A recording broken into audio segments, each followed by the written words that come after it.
What is going on, everybody? Sam Dog, the infamous 253, coming at you guys, wanting to come in here to talk about this move that the Seahawks made a little bit back while I was still at work. So we decided to go out and sign former 49ers defensive tackle and former Detroit Lions defensive tackle, Kerry Hyder Jr., and now he's on the Seahawks. To me, basically, he had one of his best seasons last year because he had to basically take over Nick Bosa's position when Nick Bosa tore his ACL.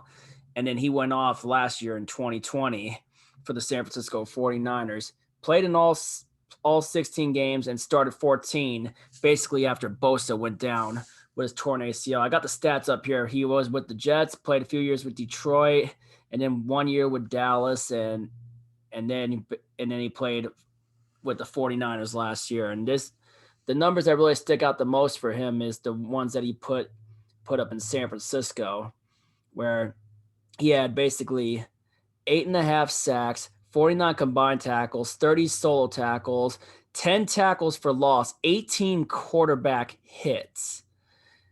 And that's pretty darn good for what he was able to do this year. And so we're pretty much paying him $16.5 million for 3 years with an upside to $17.5 million with $17.5 million, which is what Adam Schefter is saying. Now, Bob Kondoda on Twitter said that his understanding is Seattle plans to use Kerry Hyder mostly at the 5 tech spot and not at the Leo position.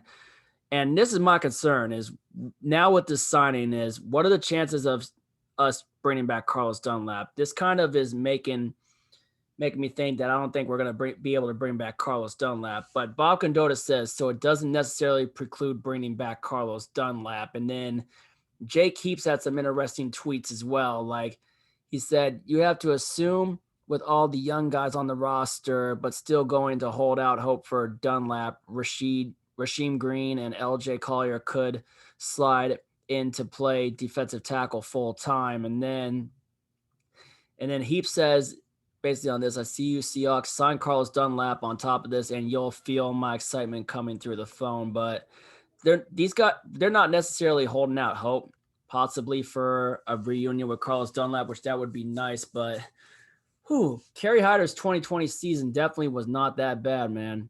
Definitely his best season, only granted because he had to freaking step up in place for the injured Nick Bosa, since Nick Bosa basically tore his ACL. So we'll see what happens next, but this was definitely an interesting move and another surprise move by John Schneider and Pete Carroll because they like to surprise a bunch of us here in Seattle. So that's been a known fact. And there's the other surprise move today. So Kerry Hyder signs here. Seahawks also re-signed Benson Mayowa. So we'll see what happens next. Definitely going to be very interesting, but hopefully Kerry Hyder can come in and, get back to where he left off in San Francisco last year.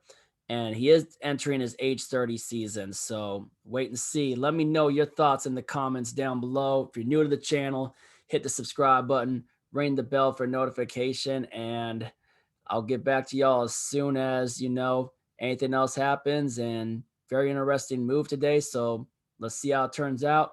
Jeremy Edwin, you still owe me $100. If you ain't with it, you ain't infamous. And as always, go Seahawks.